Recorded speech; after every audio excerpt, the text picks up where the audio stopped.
오늘 우리가 이 보는 말씀은 우리가 너무나 잘 아는 말씀입니다. 사울이 예수님을 만나는 그런 장면입니다. 그래서 제가 이 본문 이 성경으로 사도행전 9장에 보면 앞에 보면 여러분 성경책에 다 똑같은 성경일 텐데 이 9장의 제목을 사울이 회개하다 이렇게 붙여놨어요. 사울이 회개하다. 그렇지요? 그런데 저는 이 제목을 바꿨으면 좋겠어요. 주님께서 사울을 찾아오시다. 주님이 사울을 찾아오시다. 이렇게 바꿨으면 좋겠다. 이런 생각을 하면서 이 본문을 봅니다. 우리가 예수님을 믿으면서 콜링 혹은 소명 뭐 이런 이야기를 여러 번 들어보셨을 거예요. 소명, 부르심이라는 뜻입니다. 부르심. 주님께서 우리를 불러 우리가 예수님을 믿게 된 거예요. 여러분은 어떻습니까? 예수님이 여러분을 불러 여러분들이 예수님을 믿게 된 거예요. 아멘입니까? 혹시 무슨 소리야? 내가 예수님을 선택했고 내가 예수님을 믿어서 이렇게 생각하는 분이 혹 있을 수 있습니다. 예, 그것도 맞아요. 그것도 맞는데 나중에 돌아보면 나중에 내가 믿은 신앙의 여정을 쭉 돌아보면 그때 그 시간에 하나님께서 나를 찾아오셔서 나를 만나 주셨구나 하는 것을 우리 신앙의 여정 가운데에 깨닫게 되고 또 하나님을 그렇게 경험했구나 하는 것을 알게 됩니다. 그래서 하나님의 부르심, 하나님의 그 부르심이 우리에게 유효하게 적용될 때 우리가 하나님 앞에 나아가게 됩니다. 오늘 이 본문의 말씀은 바로 하나님께서 사울을 부르시는 그런 장면이다라고 말할 수가 있습니다. 그래서 이 사도행전 9장은 사도행전은 매 장이 좀 그런 경향이 있지만 특별히 베드로의 사역이 마무리되고 이제 사울의 등장입니다. 사울의 등장인데 사실 이미 이전에 사울이 한번 등장했는데 혹시 여러분 이 9장 전에 사울이 어디에 등장하셨는지 아시는 분 계십니까? 어떤 사건에 사울이 등장했을까요? 성경 우리가 계속 지금 사도행전을 보는데 스데반이 순교할 때 돌 던지는 사람들이 옷을 벗어놓고 돌을 던지는 옷 지키는 사람이 사울이었습니다. 그때 그 스데반 순교 현장을 책임지고 관리하던 어떤 그런 직임을 할 수 있는데 그 사람이 사울이었습니다. 그리고 그가 이제 다메섹으로 예수님을 믿는 사람을 잡으러 갈 때에 이제 예수님이 그를 찾아오셨습니다. 그런데 특별한 것 한 가지가 사도행전 오늘 9장 1절을 보십시오. 사울이 주의 제자들에 대하여 그 당시에 이 사도행전을 보면 제자라는 표현이 여러 번 나옵니다. 많이 나옵니다. 그러니까 그 당시에는 예수님을 믿겠다고 작정하고 따라가는 사람들에 대해서 제자라고 불렀습니다. 제자. 오늘 여러분 제자라 그러면 굉장히 좀 부담스러운 말이죠. 좀 부담스럽죠. 그냥 성도 정도 하면 좋은데 제자 이러면 아무래도 부담스러운데 그 당시에는 예수님을 믿겠다고 작정한 모든 사람들을 제자 이렇게 불렀다고 볼 수가 있습니다. 그렇다면 이 제자들은 이 스승을 따르는 사람들이니까 그들의 그 신분에 대한 정체성 또 그들의 사역에 대한 확실한 명확성 이런 것들이 있는 그런 사람들이 할 수 있습니다. 그런 제자들을 위협과 살교가 등등한 그런 모습으로 이제 잡으러 갈 때 예수님이 그에게 나타나신 거예요. 뒤에 본문에도 나오지만 사울이 회심 장면을 할 수 있는데 회심하고 나서 사람들이 여전히 사울을 두려워합니다. 주님을 따르는 제자들이 왜 두려워했는가 하면 이 사울이 진짜 예수님을 믿는 사람인지 안 믿는 사람인지를 확신할 수 없었던 거예요. 왜냐하면 예수님을 만나기 전에 사울은 너무나 혹독한 박해자였거든요. 예수님하고는 아예 거리가 먼 아주 혹독한 박해자였거든요. 그러니까 내가 예수님을 믿어서 예수님을 증거하는 사람이 되었습니다라고 말해도 예루살렘에 가도 잘 믿지 않는 그런 상황이 됐습니다. 이 말씀은 이제 우리에게 한 가지 희망을 주는 말씀입니다. 여러분 주변에 가족들 중에 저 인간은 정말 안 되겠다 그런 사람들 있지요. 그런 사람 있잖아요. 다 뭐 예수님 믿든지 안 믿든지, 아유 어떻게 세상에 저런 사람이, 악한 사람이 다 있나. 이런 사람들도 하나님께서 찾아가 주셔서 만나 주시고 그와 함께 하시게 될 때에 놀랍게 변화될 수 있습니다. 할렐루야. 그러니 이제 우리가 예수 신앙 생활하면서 나를 비판하거나 박해하거나 또 인간적으로 몹시 미운 그런 사람일지라도 여러분 낙심하지 말고 포기하지 말고 여러분 악담하지 말고 그저 주여 만나 주옵소서 이런 마음으로 기도할 수 있기를 바랍니다. 성도들은 그런 사람입니다. 너는 끝장이야, 너는 포기야, 너는 소망 없어. 하나님 앞에 소망 없는 인생은 없습니다. 하나님이 보시기에 안 될 인생은 없습니다. 하나님 찾아가서 만나주시면 사울 같은 인생도 나중에 바울이 되잖아요. 그러니 하나님은 인간성, 실력, 능력, 학력, 뭐 기타 등등 많은 배경들이 있는데 이 모든 배경을 초월해서 하나님의 사람으로 만들어내시는 분이 하나님이십니다. 그래서 우리가 하나님을 믿는다 그럴 때 우리 자신 스스로도 내가 뭔가 대단하거나 내가 능력이 있거나 뭔가 하나님 앞에서 쓸만한 인재와 존재라고 여겨졌기 때문에 그것 때문에 내가 부름받았다기보다도 하나님이 전적으로 사랑하셔서 불러주셨다라는 것을 우리가 이제 고백하는 거예요. 이게 언제 고백되느냐 하면 여러분 어떤 일을 하다 보면 한계가 있을 때 있어요. 저도 성주교회 담임 목사로 있지만 이거 내가 능력이 잘 안 되는구나 이런 느낌이 들 때가 많이 있어요. 이런 느낌이 들고 이런 생각이 들 때 하나님이 이 능력 안 되는 사람을 왜 이 자리에 세우셨나 이렇게 생각을 해보면 그게 이제 하나님의 그 은혜가 되는 거예요. 은혜가. 그래서 내가 하고 싶거나 하고 싶지 않거나 이런 거 상관없이 하나님의 은혜로 주어진 부름받은 사명을 감당하게 되는 겁니다. 하나님의 은혜로. 그런데 이게 너무 탁월해서 나는 부족함이 없고 다른 사람만 다 부족하다 이렇게 생각하는 그 순간 그걸 우리가 뭐라고 그럴까요? 뭐라 그래요? 교만. 그게 이제 교만이 되는 거예요. 그러니 참 부족한데 하나님의 은혜로 살아가는구나 하는 것을 고백하며 살아가는 게 신앙이라는 거예요. 지금 사울은 기세등등하게 이 예수 믿는 사람들을, 제자들을 잡으러 가는 거예요. 그런데 여러분 잡으러 갈 때 예수님께서, 부활하신 예수님께서 밝은 빛 가운데에 말씀하시잖아요. 이 구절을 같이 읽어보겠습니다. 4절 말씀입니다. 4절 말씀, 우리 4절 말씀 같이 봅니다. 시작.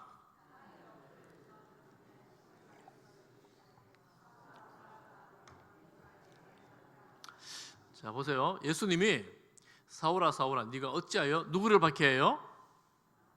나가 누굽니까? 예수님입니다. 그런데 지금 사울은 누구를 박해하고 어디를 박해하고 있습니까? 예수님을 박해합니까? 성도들을 박해하는 거예요. 성도들을, 교회를 박해하는 거예요. 그 예수님은 예수 믿는 사람들을 잡으러 가는 사울에게 너 지금 나를 박해하고 있다 이렇게 말씀하시는 겁니다. 예수님은 저 교회들, 나를 따르는 저 무리들이, 성도들이, 제자들이 곧 나다 이렇게 말씀하시는 겁니다. 우리가 좀 충격을 조금 먹어야 돼요. 왜냐하면 내가 예수 그리스도를 머리로 하는 예수님의 몸이거든요. 여러분 각자가 다 예수님을 머리로 하는 예수님의 몸들입니다. 지체들입니다.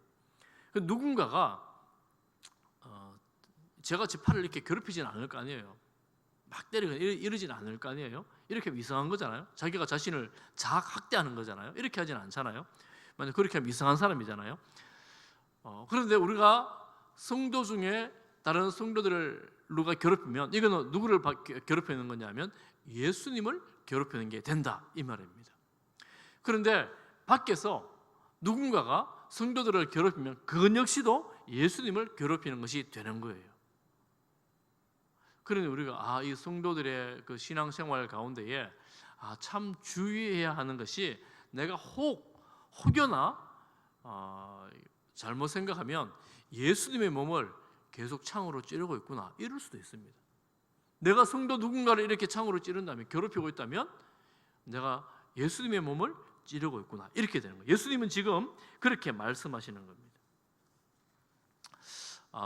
그러니 교회라는 것이 주님의 몸이라는 것을 우리가 그냥 추상적으로 뭐 이 건물이나 이런 게 아니라는 건 너무 잘 아시잖아요. 이 건물이 예배당이 교회는 본질적으로 아니에요. 이건 예배당입니다. 예배드리는 장소. 그리고 더 본질적으로는 교회는 바로 여러분, 저와 여러분이 교회입니다. 그러니 교회를 사랑한다는 말은 우리 성도들을 사랑하는 것입니다. 본질적으로 성도들을 잘 돌보고, 성도들을, 내 옆에 있는 형제들을 따뜻하게 대해주고. 지금 사울은 위협과 살기가 등등하잖아요. 확 이렇게 확 막 죽여버리겠다, 이런 마음으로 가잖아요. 근데 이게 이제 악한 거라는 거예요. 악한 거. 주님은 그런 악한 자에게 나타나셔서 무엇을 하시냐면 사명을 주십니다. 그런데 나중에 보면 뒤에 성경에 보면 어떤 일이 있느냐면 22절 맨 끝에 보면 사울이 예수님을 복음을 전하는 거예요. 복음을 전하니까 다메섹에 사는 유대인들을 당혹하게 하니라. 아니, 사울이 갑자기 저 사람들을 잡으러 왔다가 갑자기 복음을 전하니까 이게 뭐지 싶은 거예요. 아니, 이게 무슨 일인가 싶은 거예요. 당혹하게 되는 겁니다. 예수님, 우리를 찾아오셔서 우리를 부르시고 우리를 만나 주셔서 우리를 자녀 삼으신 그 예수님은 때로는 우리 자신을, 그리고 내 옆에 있는 사람들을 당혹스럽게 할 수가 있습니다. 한번 그런 의미에서 한번 생각해 보십시오. 여러분들이 예수 믿고 나서 저 사람이 왜 저러지? 혹시 주변에 그런 사람이 있습니까? 예수 믿고, 그 사람이 예수 믿기 전에는, 혹은 신앙생활을 잘하기 전에는 뭐 별로 열심히 하지 않았는데 갑자기 어느 순간 너무 열심히 주님을 사랑하고 교회를 위해서 일하고 또 너무 신실하게 살아가는 거예요. 혹시 여러분 주변에 그런 사람이 있습니까? 저 사람 이상해져서 정말 당혹스러워, 이렇게 말할 사람이 있습니까?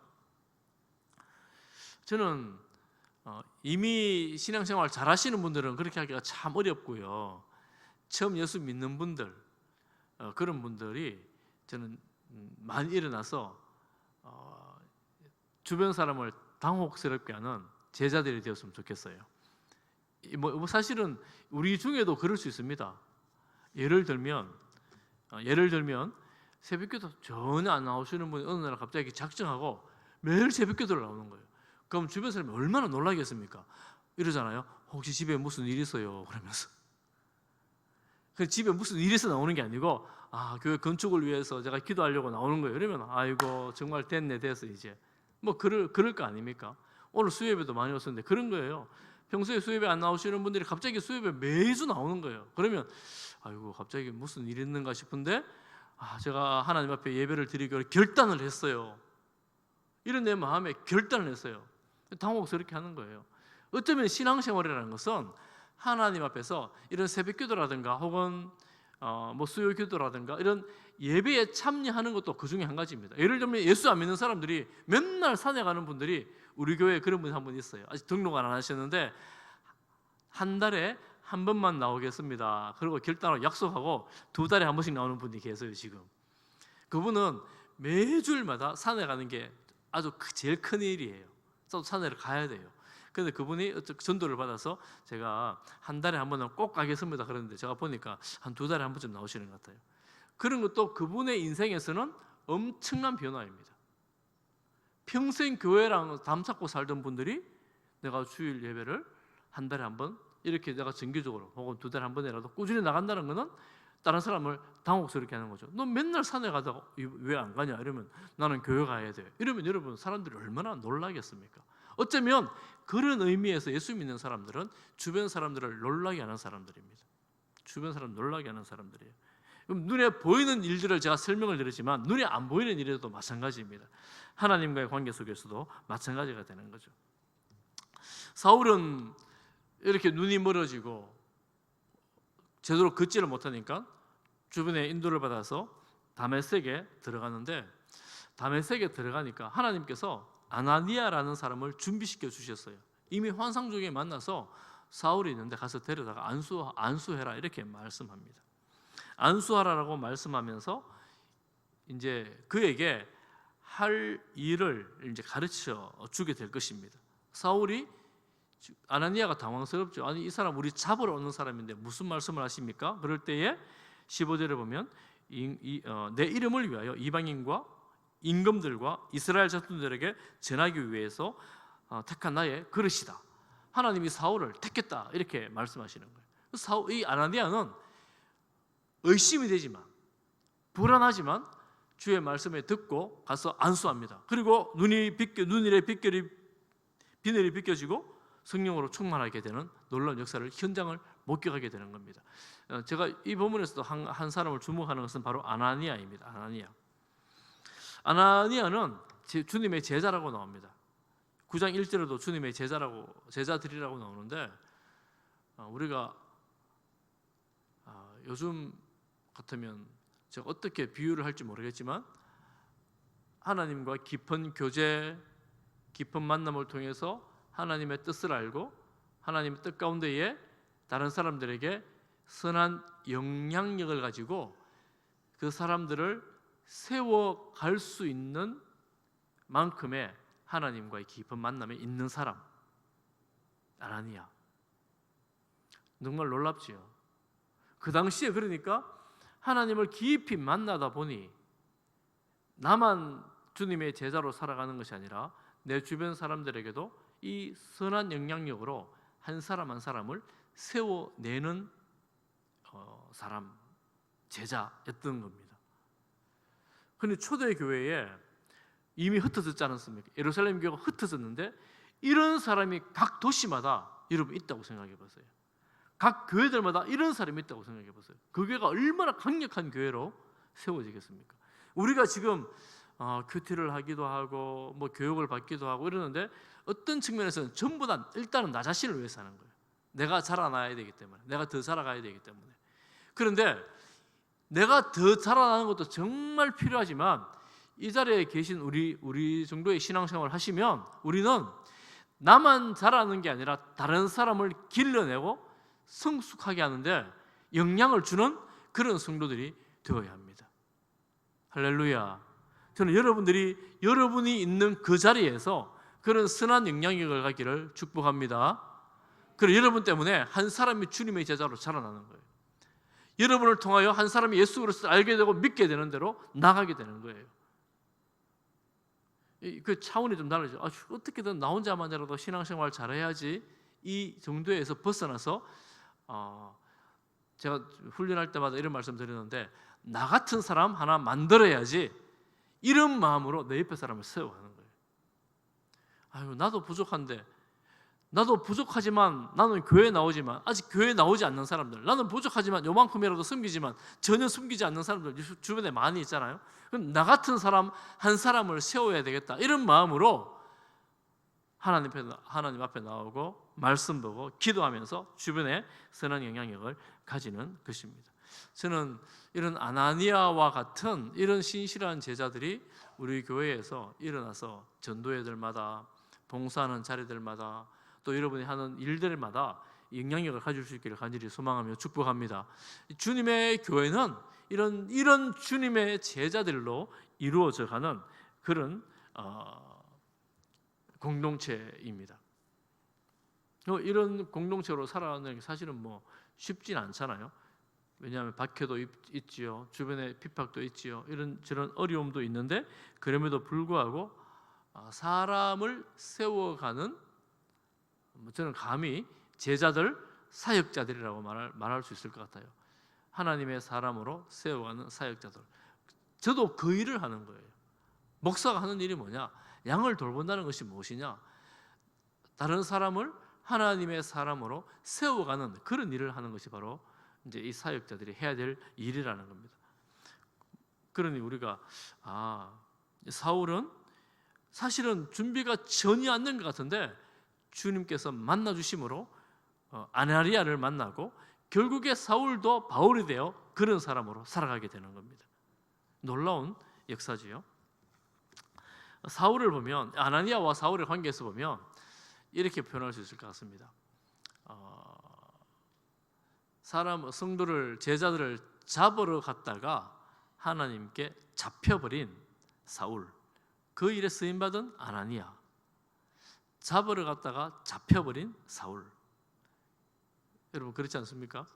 그런데 그 하나님은 그 일에 하나님의 사람들을 쓰시더라 하는 겁니다. 그러니 우리가 하나님 우리를 잡으실 때 꼭 붙들려 가지고 하나님의 손에 쓰임 받는 그런 인생이 되기를 간절히 소망합니다. 사울은 이렇게 다메섹에서 눈을 뜨고 난 다음에 성령이 충만해서 20절 말씀, 우리 20절 말씀을 같이 한번 읽어보겠습니다. 20절 말씀입니다. 20절 말씀, 성경 봅니다. 시작. 즉시로 각 회당에서,